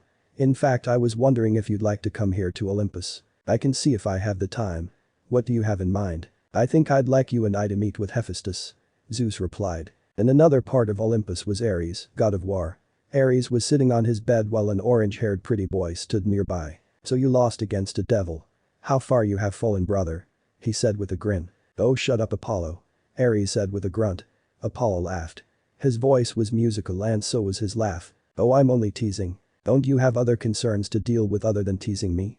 Ares asked, glaring at the god of music among other things. Like killing the man who is going to defile your sister if our father has any say in it? Ares asked. Apollo laughed. I only want the right person for my sister Artemis, and this Issei is a good one. The good one? Ha. He's a devil. And? He is worthy, Ares. He kicked your ass, didn't he? Little shit got lucky. Oh, don't try to play it off. You are rusty, Ares. You haven't been in a combat situation in centuries. Perhaps you should try and get along with this scorpion fellow. Maybe learn from him. Come on. We both know that you respect strength, and he did beat you and Artemis together. But the help of the Norse. Ares grumbled. Perhaps, but it doesn't change the outcome. He beat you in terms of skill. Perhaps he did, Ares said with a sigh. But good. Now then, I have to get going. So don't get all pouty and lock yourself in here again, like when you lost to Athena with Troy, he said, running out of the house as Ares threw his sword at Apollo, who was laughing as he ran off. In another part of the underworld, in a far secretive location, was a large group of men and women. Shalba. We got word from our spy, correct? A man across the table asked. Yes. The perfect time is now. We can launch on multiple fronts and win, Shalba said. And the scorpion? A woman asked. Irrelevant. He may have defeated Kateria, but he's just one man. We can kill him along with multiple other gods, he said, laughing. Shall we prep the forces? Yes. Soon, the other mythology shall soon find out just how serious we are. Right, voiced the crowd. In the workshop of the gods of Olympus stood Serzich's, Zeus, Hephaestus and 2 other beings. One was a man that looked like a skeleton. Hades. While the other was a creature crucified to a cross. This creature had the upper body of a fallen angel and the lower body of an Asian dragon. Why exactly am I here and why did I have to bring him here? Hades asked with a grunt. Simple. Zeus said. I know of your actions with the Chaos Brigade, brother. The sky god said, turning and glaring at his brother. Hades went silent as Serzich's stared at the skeleton man. What of it? Hades asked. Do not test me, brother, Zeus warned. Hades had a frown on his face. Your actions are already in motion, and Serzich's have been warned what you plan on doing. Do not go any farther than what you have already promised or I will tell the scorpion. Hades scoffed. Fine. Whatever, brother. What do you want from me? I want you to add your power to the mixture of molten metal as well as add the blood of that creature to it. Why? Hades asked, out of curiosity. It's a weapon against the most powerful of all beings, Zeus said with a grin. Office. Hades said with surprise. Chapter 25. Issei woke up a few hours after Artemis left him behind to go handle her thoughts. When he woke up, it was nighttime on Olympus, and the lighting in his room was from the single candle by his bed. It wasn't too bright, but it reminded him of his time back in Rome. Seems that Olympus has never heard of a light bulb.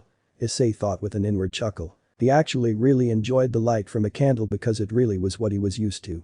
Not all of it was bad after all. Issei smiled at his thoughts only to be surprised when a voice from the darkness came. It was Artemis. "Good evening, Issei." "Evening, Artemis," Issei said before yawning. "How you feeling?" "I'm fine." "So, why did you make it so I'd be your slave?" she asked, crossing her arms. "'Cause I needed a slave," he said, looking elsewhere instead of her face. She frowned at him. "I mean it." "Why?" "I said why," Issei said, trying not to admit that this was his ploy. Artemis huffed. "Typical beasts. Always lying." Issei sighed. "Alright. It was a way for me to get closer to you so I could convince you that I'm not a beast." "Well, in the way you describe," he said, turning in his bed to face her while he laid down. "I truly have no interest in a slave. I couldn't do that after being one." Artemis nodded. "I see. It's like I thought," she said quietly. "I've decided that I will give you a chance, but one slip up and you die," Artemis said, glaring at him. Issei shrugged. "So be it. I don't plan on making mistakes anymore," he said, before giving her a smile. "So, where do I take my baths or showers?" Artemis smirked. "Trying to sneak a peek at the goddesses, huh?" she said, trying to get him to slip up. Issei raised a brow. "Oh yes, 'cause that's a surefire way to get on your good side. I totally wanna see you and the other ones naked," he said, not even rolling his eyes. "I knew you were a beast," Artemis said with a smirk. "Uh-huh. Are you going to answer my question or not?" "I'd like to get cleaned." "Yay, we all use the public bathhouse, though some of us have the luxury of private baths. Mixed bathing as well, so you will be bathing with females as well as males." "Uh-huh. Well, can you take me there? I don't really know my way around Olympus." "Yeah, sure, but I'm not joining you in it. Didn't ask you to do so," Issei replied as he left his room with Artemis, only in his underwear. He had a change of clothes on his shoulder as well as a towel. Artemis and Issei walked in silence as she led him around Olympus. Issei had been getting stares as soon as he left the palace. The women have all been ogling the man meat that was dangled before them. Issei was a prime steak, juicy. Artemis had a frown on her face as she noticed the stares he was getting. "Would it kill you to get some clothes on, beast?" Artemis fumed, glaring at Issei. Issei blinked.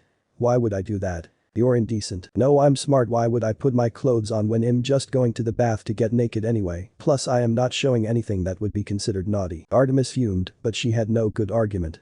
She just stopped talking and just glared as they walked down the path. She then pointed at the building at the end of the road. "There," she said, storming off. Issei stared at Artemis before sighing and heading down the path, going to the bathhouse. He entered the bathhouse a few minutes later and saw that it was empty. He felt the heat coming from the water and Issei smiled brightly. "This is going to feel nice," he commented as he waded into the bath, letting out a groan of pleasure. "Oh yay. That's the stuff," he said, taking a seat on one of the ledges inside the bath itself so he could sit with his neck above the water. He groaned out, leaning his head back.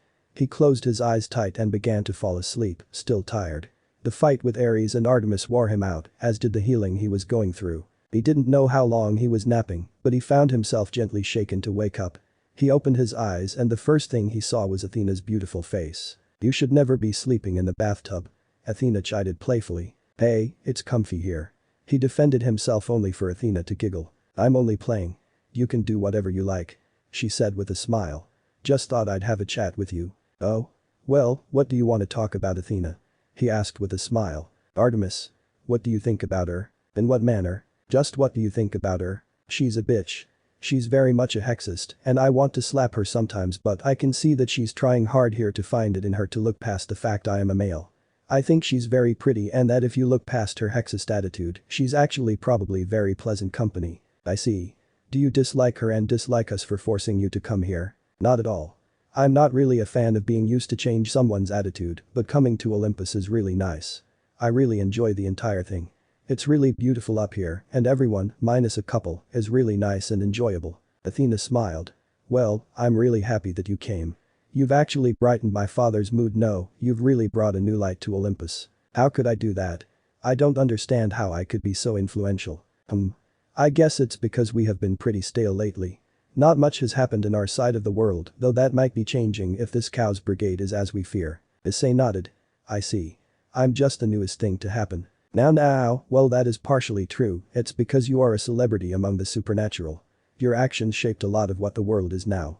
Well you may not have known at the time the effects of what you've done, it still happened and we all thank you. If I could do it again. I wouldn't. If I am being honest. Then again, I'd never have been a gladiator if it wasn't for that man so it wouldn't have mattered. I wouldn't have done it to shape the world. I wanted revenge, I wanted to escape to survive. I can understand that. I actually agree with you. Athena said with a chuckle. So, what do you have planned? Like what is your plan with Artemis? I'm gonna wing it. Planning doesn't always end the way it is planned. I rather just wing it and do things on the spot. Plus it's more from the heart that way. Issei said with a grin. Athena laughed and nodded. I see. So you'd be a good frontline general while you'd suck at commanding an army from behind. Oh yeah, easily. I'm good at commanding soldiers and reading the battlefield, but things change and plans fall apart. I would know about that after all. Athena nodded. I think you and Ares would get along well if he could find it in him to not be so arrogant. Probably could learn from him actually. I'm sure he has a lot of war experience. He did. He could impart some knowledge, but I think it is you who would be teaching him. Perhaps teach each other? Issei shrugged. I'd have fun with that. So, Athena, perhaps you can explain things to me.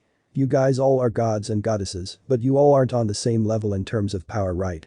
I heard that the god of the Bible was one of the top 10, as well as the heavenly dragons. Who exactly is in the top 10? I know it's Great Red, Office and the god of the Bible. Who else? That's a hard question because it's really a matter of opinion, but if you want my opinion. Great Red, Office, Shiva, Vishnu, Indra, Kruch has reached heavenly dragon status, the 2 heavenly dragons. Then you have the super devils Surziches and Ajuka. Then Typhon, Hades, Thor and Ra. Those are the strongest beings in the top 10. It's more than 10, but a lot of them are about equal in power. Thor and Hades are about the same, while the heavenly dragons and Kruch are as strong as God. Surziches and Ajuka, they are very hard to tell, but I'd put them on par with God as well. So the Hindu mythology is the strongest. In terms of individual, they have the strongest people, but I have to say heaven would be the strongest out of all mythologies due to the numbers they have. Are any of the mythologies against peace? I cannot answer that. The Egyptians and the Hindu are not really advocating for peace, but I don't think they'd cause any trouble either. However, Indra might be the main one you have to worry about. I hear he's related to someone from the Cows Brigade. And if this person from the Cows Brigade hurts people, Indra might have to be looked at. Perhaps, but it's a slippery slope. She said with a smile. I wouldn't worry about it too much. The Cows Brigade needs to be dealt with first if the rumors about them are true. You think they are a true threat? Yes. They are bigger than just Julius and Kateria. Even the White Dragon Emperor is a part of them. I hear there are multiple factions within them. We have the old Satan faction that Kateria was part of. We have the hero faction, the magicians who have their own sub-faction known as Hexenict. Who do you think is in charge? From what I hear, it's Office. But from what I read, Office never involved her or herself in the affairs of others. How? I don't think she's the leader. But didn't the White Dragon say they follow Office? I dunno. I don't think we know too much about the Cows Brigade anyway. No, we do not. She nodded before moving through the water to sit next to Issei. Issei followed her movements, and that is when she put her right hand on his left thigh.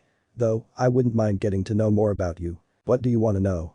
Issei asked without losing a beat. She was interrupted as several loud explosions were heard going off outside. Athena quickly looked up and got out of the bath, immediately drying herself off with magic and getting her armor. She looked outside and could see a big fire in the distance. It was then magic appeared around Olympus with a loud siren-like sound. We're under attack, Athena exclaimed. The palace, she said with wide eyes, immediately running away, leaving Issei to get out of the pool and dry off with Norse magic. He really preferred to dry off with a towel as he was old-fashioned like that, but now wasn't the time for tradition. It was now the time for war. Issei quickly summoned on a spare change of clothes with his Norse magic before activating his sacred gear and the armor that was gifted to him by the Norse. Issei looked very much like a Spartan with a breastplate, while the helmet was that of a centurion. With his gladius in his left hand while his right was his gauntlet, he ran. He was fearful now as he knew that one person was in the palace. Artemis. Chapter 26. Issei sprinted to the palace from the bath, traveling the mile within a minute as he activated rapidly to achieve such speed. As he approached, he noticed what was happening. Devils, fallen angels and magicians were assaulting the palace of the gods. Stray exorcists were there as well. Issei snarled. Cows Brigade. Issei slammed his shoulder into the wall of devils in the way of the palace doors before leaping over the front line of soldiers. They have the symbol of Ares, also known as the Spartan symbol, which was just a red triangle-like line.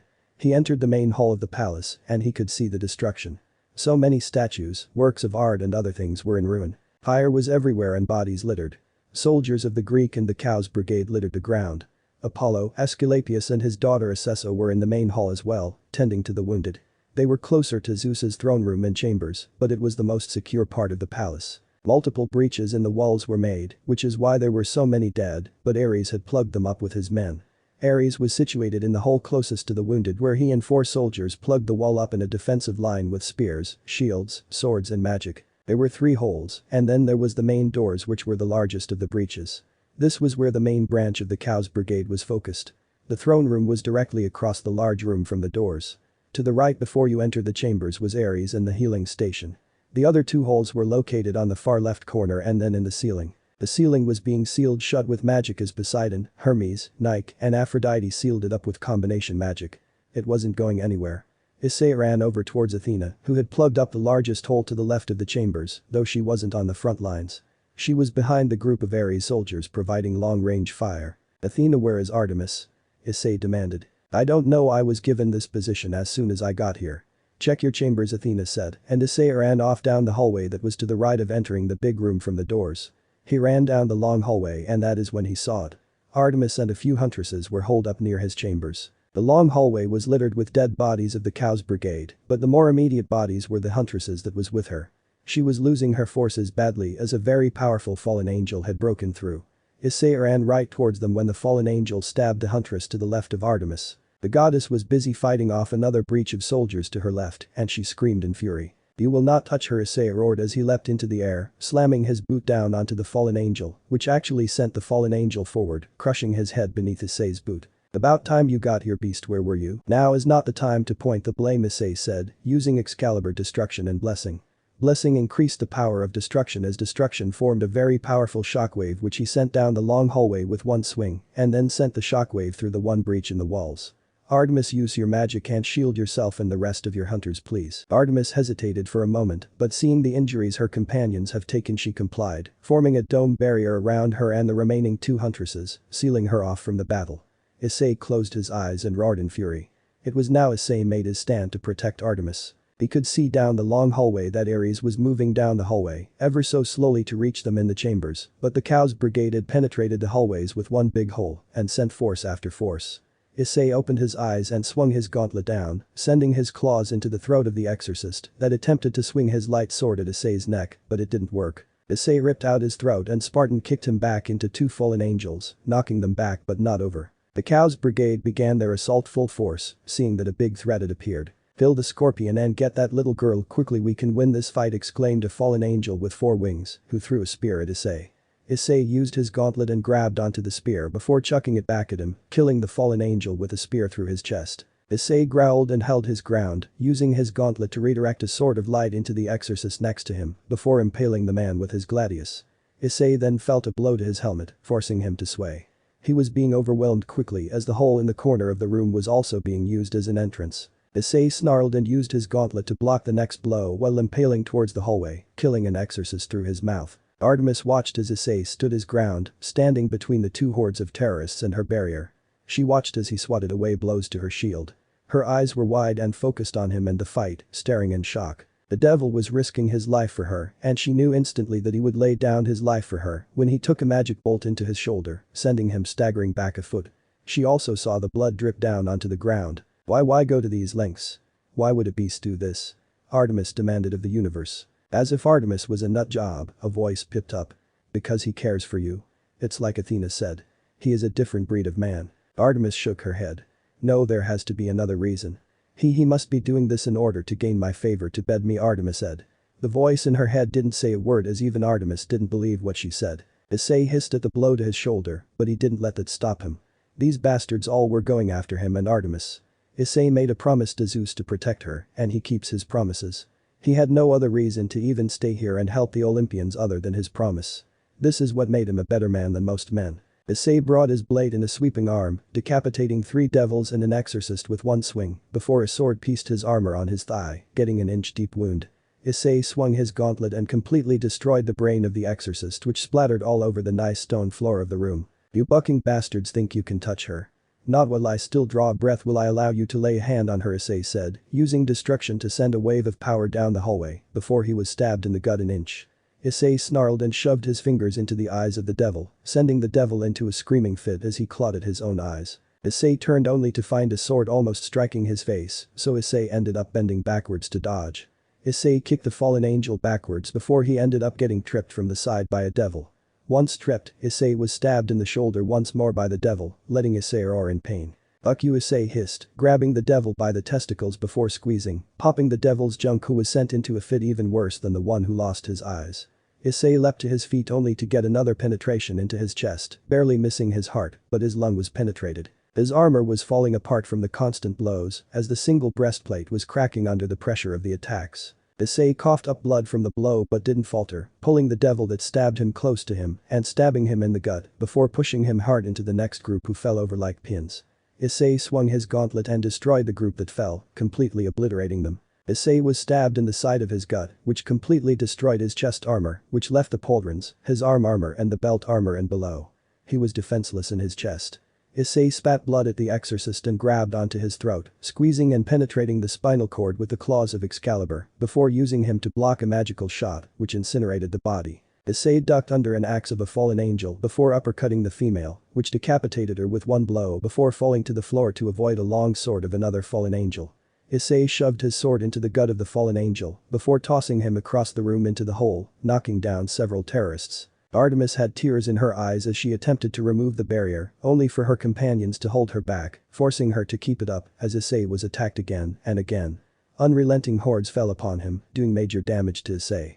His left lung was punctured and there was a lot of internal bleeding, as well as blood entering his airways, in which he had to vomit up blood constantly. Issei was dying. He really is going to lay his life down for me, and I was horrible to him. Artemis thought, watching as Issei was slashed across his back, barely missing his spinal cord. "I'm so sorry, Issei," she cried to herself. Issei swung his gladius and took the head off the exorcist that had struck his back.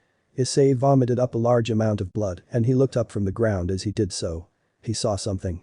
It was Ares. He was forcing his way to Issei and Artemis. Issei smiled at this, but his thoughts were immediately removed from that as a large spear found its way into Issei's stomach and out his back, once again missing his spinal cord.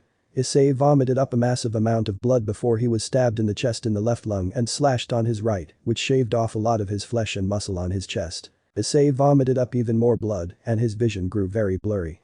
He almost passed out, but thinking about Artemis behind him sent a surge of adrenaline into his system. Issei pulled through and pulled the spear through his body, bringing the fallen angel closer before swinging his gladius to his left and then his right, removing the throats of the two devils who had damaged him with their swords. He then stabbed downwards into the chest of the fallen angel before letting the spear go through him all the way. Issei staggered on his feet as blood poured out of his wound as well as out of his mouth. His chest was covered in the blood of himself and his enemies. The ground below him was just a pool at this point. He stared at the ground as his vision blurred and he puked up more blood. It was then a pair of footsteps stood before him, but no blade came. Issei looked up into the eyes of a fallen angel with 6 wings. He was alone and the men coming through the hole in the wall ran to reinforce the hallway to stop Ares. "You fought well, boy, but you are just one against many. I am not so cruel, your name shall be remembered for all time, but you cannot get in our way anymore, goodbye Isseihyoudou," the fallen angel said, grabbing Issei by his neck before sticking his blade into Issei's chest, penetrating his right lung. The fallen angel hugged Issei to him to make sure Issei didn't get away as he felt Issei slump forward into the blade of the fallen angel. He then let Issei fall to the ground as the fallen angel approached Artemis and raised his spear to start his attack on the barrier. "Goodbye, Artemis. You coward," the angel said, sending his spear down only for him to stop. The fallen looked down and noticed a gladius was sent through his back and out his heart. He could actually see his heart on the sword like a shish kebab. The angel looked behind him into the lifeless eyes of Isseihyoudou, who fell backwards, pulling the gladius out of the fallen angel. Issei fell against the wall, slumped against it as he drew a final ragged breath. Ares charged into the room covered in blood, immediately looking at Artemis. He didn't even get a word out when he saw where she was looking. The god of war turned and saw Issei's sword fall out of his hands. Issei was dead. Let me know in the comments below if you guys want the next part. Also check out my other video that has been shown and left. Thank you for watching. If you enjoyed this video please like and share this video. And have a fantastic day. Bye.